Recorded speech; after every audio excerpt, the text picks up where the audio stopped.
para todas las personas que lo quieran ver ni diferido, y esta es una de las ventajas que tiene, porque lo importante es el mensaje. Entonces, ¿en qué estamos? ¿En qué es lo que estamos hablando? Estamos hablando de nuestro tema del día de hoy es: la nueva longevidad implica una nueva sociedad. O sea, es un nombre muy especial que hemos puesto para este Lincoln, porque sí creemos que estamos ante un acontecimiento histórico. La humanidad está llegando a un momento histórico social, un momento histórico demográfico, en lo cual por primera vez en la historia estamos comenzando a tener un cambio de grado. ¿Y por qué decimos eso?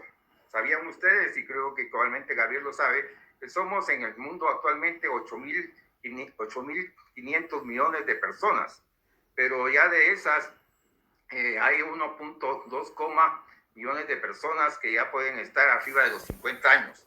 O sea que hay cambios demográficos importantes a nivel mundial, y se está comenzando a considerar que aquí al año 2050, una de cada 6 personas va a tener arriba de 60 años. Y también estamos hablando de que, por lo menos como en sociedades como en Japón, ya actualmente una de cada 4 personas ya tienen arriba de 65 años. O sea que estamos ante un cambio maravilloso, un cambio de era, Gabriel. Implica, por eso nosotros en este Lincoln Live, visualizar si esto no implica también un cambio a la sociedad, un cambio a las estructuras, un cambio en la economía, un cambio a lo social. ¿Qué dirías tú desde tu perspectiva, Gabriel? ¿Qué es lo que nos comentarías de cómo podríamos comenzar a ver esta nueva longevidad y esta nueva sociedad? Partiendo tal vez del hecho, ¿realmente existe una nueva longevidad y un cambio demográfico? ¿O estamos vendiendo una verdad incómoda y tal vez no estamos viendo esta realidad? Yo creo que sí, pero ¿qué tú piensas? Yo creo que sí hay una nueva longevidad desde el punto de vista de que cada vez vivimos más. Entonces, lo que era una esperanza de vida específica, de un número de años específico, ahora mismo pues es muchísimo mayor. O sea, estamos hablando de esperanzas de vida de 80, 82, 85 años, que hace 30 años eran impensables. Como norma general, siempre había excepciones, lógicamente. Entonces sí creo que hay una nueva longevidad porque es eso, vivimos más cada vez. Y luego el tema demográfico es evidentísimo, o sea, el tema de la reducción de nacimiento de niños a nivel mundial, pues es un tema que está impactando directamente en el relevo generacional que nos está dando, ¿sí? O sea, se está viendo colegios en muchos países que están cerrando, colegios privados en ciertos países que están siendo comprados por fondos de inversión, porque, bueno, hay que replantear el modelo económico de ese colegio, de ese negocio, que al fin y al cabo es un negocio, salvo que sea un colegio público. Pero lo que está claro, el detonante de todo esto es que si un colegio tenía, no sé, voy a decir algo, 500 niños, pues ahora resulta que tiene 350. Y cuando se mira lo que viene detrás, pues no es nada esperanzador. Entonces, es un tema que está ahí, está candente. Por ejemplo, el otro día yo leía en un periódico en España que ya hay más perros que niños en el país. Entonces, digamos que eso va a impactar un poquito en el mediano plazo, pero claro, por supuesto que es un tema conjunto. Y en el tema otra vez de la longevidad, pues por supuesto, somos cada vez más longevos, duramos más tiempo, vivimos más años, y eso es un círculo que está generando pues una serie de efectos dominó en la economía, en el mundo financiero, en las pensiones, en las finanzas de los países, de los estados. O sea, es una cadena que va ligada la una a la otra, definitivamente. Claro, entonces podemos concluir de que lo que se ha estado hablando de la nueva longevidad, la revolución de los seniors o el avivamiento de la silver economy es un fenómeno completo de nuestro siglo, de nuestro momento.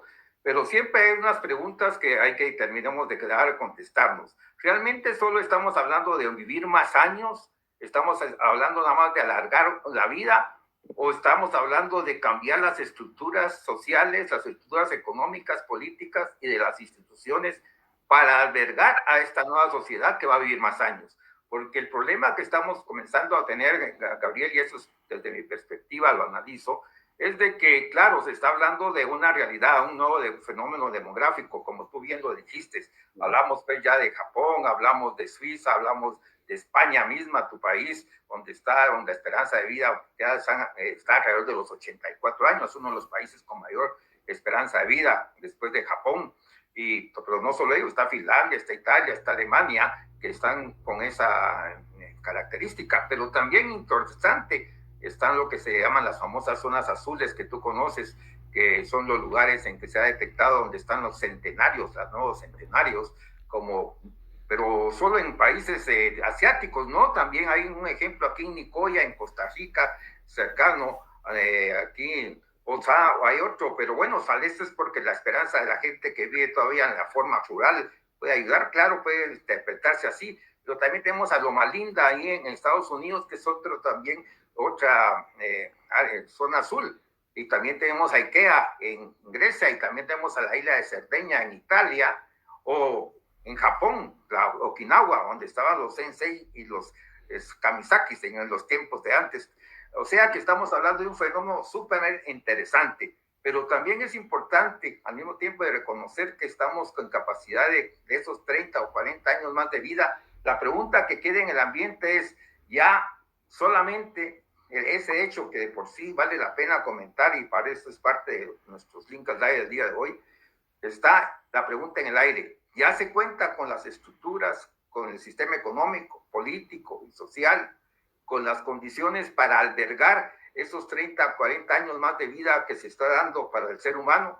¿Se están dando los incentivos para crear esa sociedad, Gabriel? ¿Tú qué piensas? Yo creo que no.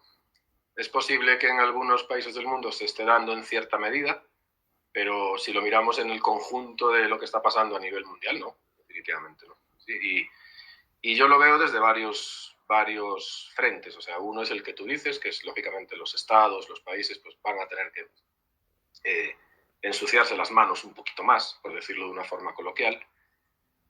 Luego también viene el segundo, que es la estructura de la sociedad como tal, las empresas, qué piensan las empresas a la hora de contratar nuevo personal. Y luego también tiene que venir desde el propio punto de vista de la persona, desde mi punto de vista, ¿sí? Y aquí aquí a lo mejor voy a hacer una analogía con una frase que me gusta mucho, que es que no puedes cambiar el mundo, pero sí puedes cambiar tu mundo. Entonces, independientemente de lo que tenga que suceder, que tiene que suceder con los estados, con las empresas, con un cambio de chip, con dejar de mirar a una persona de 55 años como si fuera un dinosaurio, porque no lo es, y todas esas cosas, también nosotros como individuos tenemos que ir pensando, bueno, cómo nosotros nos estamos lanzando a este ruedo, que es un ruedo muy diferente al que era cuando empezamos nuestra vida laboral o nuestra vida profesional o de negocios o lo que sea, y qué podemos hacer nosotros que sirva a su vez como medida de presión para que esos estamentos tomen las medidas que son necesarias. Entonces, para mí, por ejemplo, cuando hablamos de lo que tú decías es muy correcto, en el sentido de que no se trata simplemente de vivir más. Oye, por supuesto, pues claro, yo creo que nadie está pensando, oye, me gustaría morirme mañana, ¿sí? O sea, a todos nos gustaría vivir lo más posible y lo mejor posible.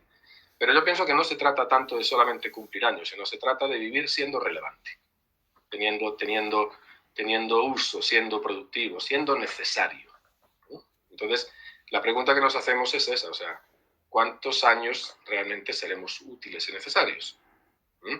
¿Por qué? Porque yo considero que esta sociedad además exige cada vez un poquito más de criterio, ¿sí? Estamos en una era en la que nos hemos ido de cabeza a la superficialidad en muchísimos aspectos de nuestro día a día. O sea, hay un exceso de información brutal, hay una mala información generalizada, hay muy poco análisis en profundidad, nos creemos lo primero que nos dicen y una serie de cosas. Entonces, un poco más de criterio, un poquito más de visión a largo plazo y definitivamente algo con lo que yo peleo mucho, y es que un poquito de menos necesidad de aprobación inmediata. Entonces, la pregunta es, ¿qué hago yo desde mi posición como persona, como individuo, en mi entorno, para ir generando estos cambios que pueden resultar muy pequeñitos, si los miras en el contexto macro, pero que pueden ir haciendo marcando una diferencia en tu entorno, y ese entorno pues, se debe ir multiplicando. Al final yo creo que se trata de vivir un poquito con propósito, ¿no? De tener algo de impacto en nuestro entorno y sobre todo conexión. O sea, La pandemia nos ha llevado también, en ciertos aspectos, a una desconexión gigantesca. Yo pienso que es hora de ir retomando esas conexiones que antes se tenían, ¿no? y volver a tenerlas en nuestras vidas, porque cuando tú piensas en una persona de 55, 60 años que queda sin su empleo, sin trabajo, sin su negocio, y además de eso le falta, pues eso, un poco de propósito, le falta una conexión con el mundo exterior, pues el problema se multiplica, se vuelve exponencial, ¿no? Entonces, y al final, pues bueno, esto es ya un tema que yo creo que al final debemos entender que independientemente de la edad que tengamos, del momento que estemos viviendo, porque ahora estamos viviendo una era de automatización, tecnología, no quiero ni hablar de la IA, porque ya la verdad es que el tema me tiene bastante aburrido, ¿no? Pero creo que al final siempre, siempre va a prevalecer las personas conectando con personas, Ronald. Entonces, es importante ver qué aportamos nosotros a nuestro entorno para que esas condiciones se vayan cambiando. O sea que concuerdo contigo, porque eso no solamente es vivir más por vivir más, sino es vivir con propósito, vivir con una vida que merezca ser vivida y una vida productiva. Entonces, para lograr esto y para lograr que esos 30, 40 años más de vida, que es ese regalo generacional, porque ahora nos pregunta, como decimos, vamos a vivir 20 o 30 años más que nuestros abuelos, pero lastimosamente estamos teniendo la sociedad que ellos tenían, con las restricciones que ellos tenían y con las condiciones de cultura y creencias que ellos tenían. Entonces estamos con posibilidad de vivir más, pero amarrados a creencias, a estereotipos y a prejuicios. Y ahí tenemos que volver a hablar del concepto del edadismo, de lo que es el edadismo, que es la discriminación por motivos de edad. Entonces, por eso, como tú sabes, desde mi libro Escribiendo el Edadismo, estuvimos trabajando ese tema de que lo vemos como condición sine qua non para que podamos disfrutar la nueva longevidad y disfrutar realmente con esa vida con propósito, esa vida que valga la pena vivirla, romper los estereotipos falsos del edadismo que se pronunciaron por la OMS, como los prejuicios, como los estereotipos y las discriminaciones, pero yendo más atrás con Robert Butler en 1969, cuando propuso el término de edadismo. Entonces, sí tenemos que trabajar en el constructo social para ir calando en él y ir rompiendo esos estigmas del edadismo que ponen ahora microedadismos y que hacen que consideremos a las personas con infantilismo, viéndolas en una forma bonachona en el mejor de los casos, o con una forma severa cuando tienen mayor edad, o despersonalizándolos, no tratándolos ya como personas que necesitan tener un nombre y apellido, sino llamándolos en una forma despectiva, a los abuelitos, los de tranvía vino tinto, los que van de regreso, los que ya están robando aire y oxígeno, o sigamos a un estadio despersonal, ya deshumanizándolos. Y lo peor aún, ¿va? Como tú lo habíamos platicado en otra oportunidad, Gabriel, cuando ese edadismo se encarna y se hace propio y se hace rema en las personas y comienzan ellos a vivir ese escenario cognitivo de que esos prejuicios son parte de ellos. Entonces se sienten débiles, se sienten ya no apropiados, se sienten ya no con un lugar en la mente. Entonces, si todavía seguimos acarreando todo ese lastre del edadismo, que es un eje transversal a todas las demás discriminaciones, pues la nueva longevidad, con todos esos 30, 40 años de vida, pueden hacer una vida insoportable para alguien que no solamente ya a partir de los 50 comenzaba a sufrir discriminaciones y pensar que va a tener unos 40 años más de discriminaciones. Es una vida que no se va a sentir muy propósito. Entonces creo que es un momento de replantearnos el concepto, bajo qué manera, y por eso cuando planteamos este link, la nueva sociedad, tenemos que ir comenzando a dar las luces que nos permiten nuestro conocimiento y nuestra experiencia y lo que hemos leído, pues para ver cuál sería ese nuevo diseño de esa nueva sociedad y bajo qué, columnas o bajo qué bases estaría esa sustentando para que ese vivir años tenga propósito, valga la pena vivirla y realmente haya un mejor horizonte para nuestros países con ese activo, porque debemos de pensar que la vida no es la edad adulta no debe ser como un pasivo, sino como un activo de conocimientos, de experiencia y que permiten a las empresas, a la sociedad, vivir en una forma más armónica. Sí, yo lo veo en dos frentes que estamos conversando ahora. Para mí hay un término que es muy, muy importante y es la relevancia. ¿Sí? La relevancia de la persona. No estoy hablando de ser relevante, de ser una celebridad, bueno, al que le guste eso, pues muy bien, sino la relevancia de uno mismo. Entonces, como tú bien dices, definitivamente la nueva longevidad exige sin dudarlo por un instante, nueva mentalidad, tanto del que está padeciéndola como el que la provoca. ¿Sí? O sea, está claro que esto que está sucediendo ahora no tiene ningún sentido ni va a ser sostenible en el tiempo. Entonces, el concepto de no jubilarse del propósito cobra fuerza de nuevo y siempre va a cobrar fuerza. ¿Sí? Entonces, por ejemplo, ¿qué podemos hacer? Por ejemplo, bueno, pues uno mantenerse curioso, mantenernos inquietos, ser, como se dice mucho en el mundo académico, ser eternos aprendices, estar constantemente ávidos de nuevo conocimiento, de actualizar los conocimientos que ya tenemos, a lo mejor. ¿Por qué? Porque estamos en una época en la que el mercado laboral definitivamente no está preparado para esto. O sea, seguimos pensando en empresas que si vamos a tener gente que va a vivir 65, 70, 75, 80, 85 años y que cada vez el tema pensional es un poquito más complejo, las pensiones son una gran incógnita a nivel mundial y si tienes una pensión pequeñita, pues se te va a hacer muy difícil costear tu propia vida. ¿Sí? Pues también que necesitamos que las empresas empiecen a integrar la experiencia y no la descarten simplemente porque sí. Porque es que no tienen ninguna razón de ser. ¿Sí? Entonces yo pregunto, ¿qué tal si toda esta economía, a todos estos términos económicos que utilizamos, incorporamos el término de la economía de la experiencia? Una persona de 40, 50, 60, 70 años tiene un montón que aportar, tiene capital relacional, tiene criterio, tiene serenidad precisamente desde la experiencia. Y eso es oro.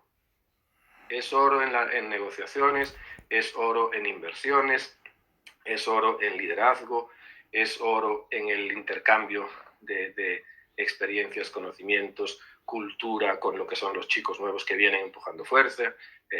¿Por qué no podríamos integrar la economía de la experiencia? Si yo creo que es tremendamente necesario, en vez de simplemente descartar porque sí, porque yo te puedo decir, yo he hablado con un buen número de gente que son personas que están en el mundo empresarial y cuando hago la pregunta de por qué se excluye a una persona de más de 45 años, no te saben responder. Algunos te dicen, no, es que queremos una persona que tenga por lo menos los próximos 30, 40 años de vida laboral todavía. Y dices tú, pero sí, o sea, ¿cuántas empresas hay en el mundo que duran 50 años en el mercado? Es un porcentaje muy pequeño.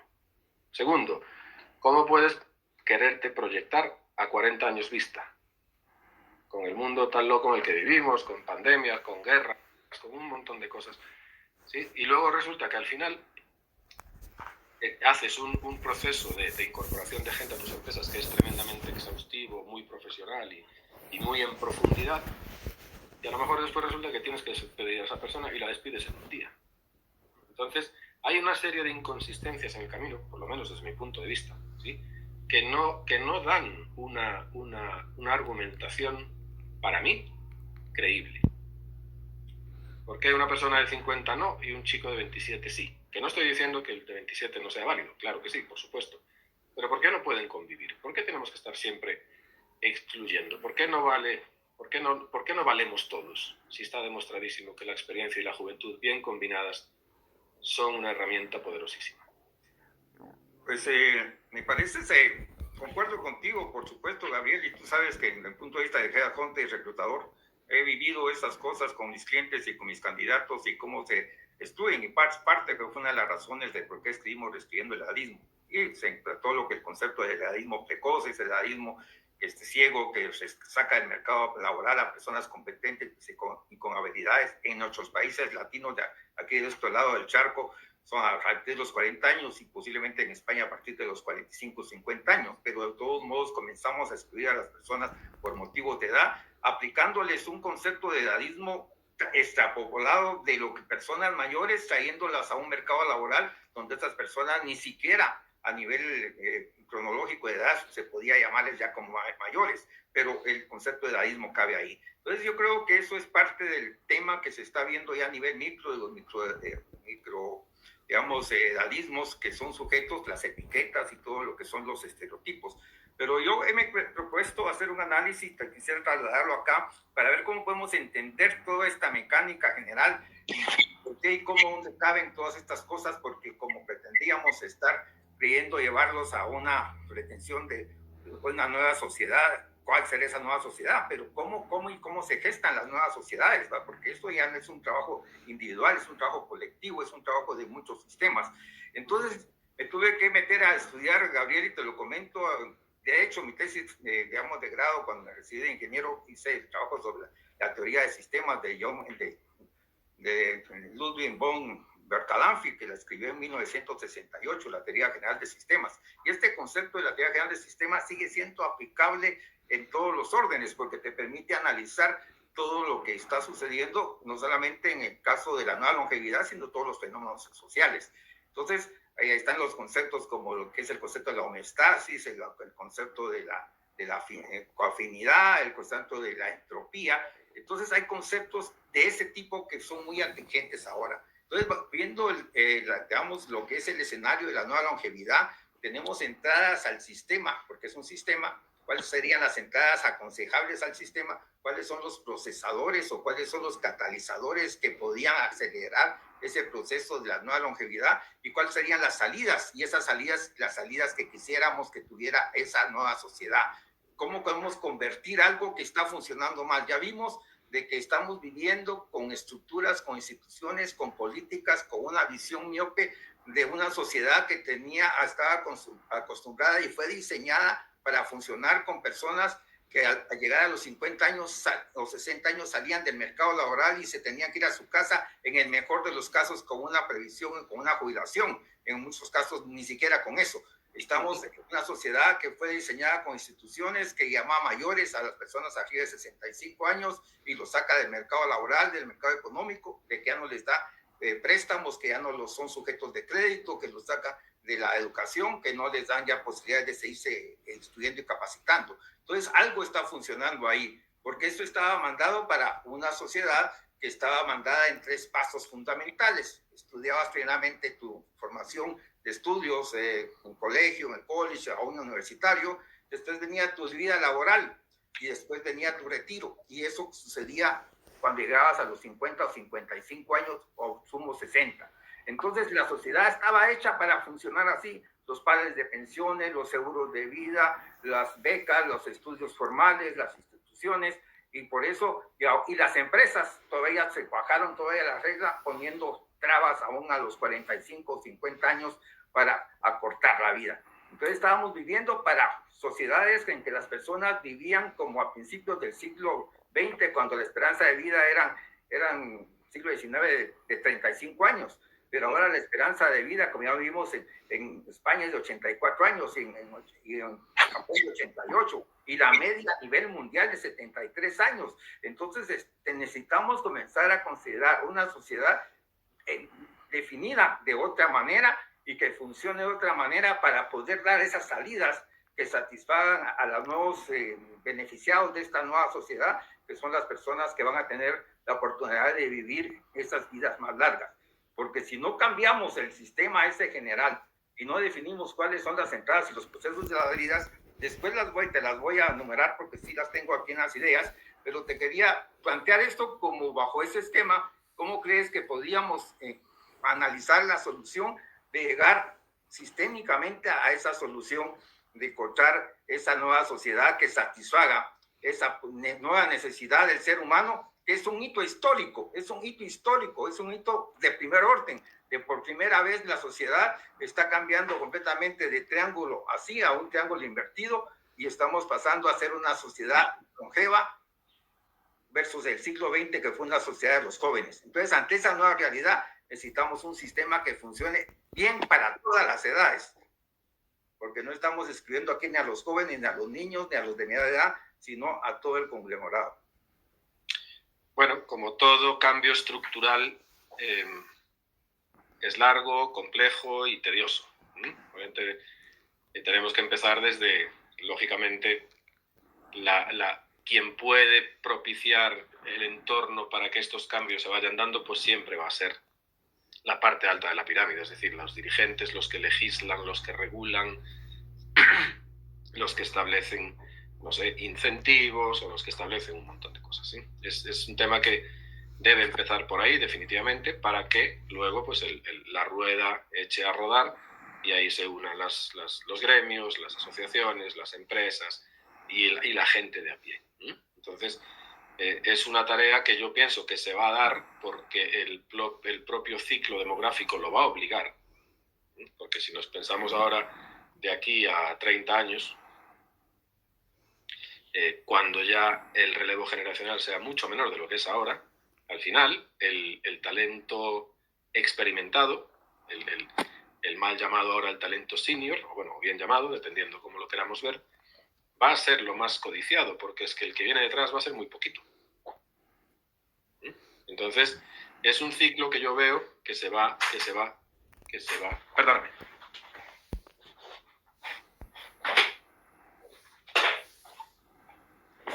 Perdóname que se me falló aquí una cosa técnicamente, perdóname. Dame un segundito, por favor. Perdón.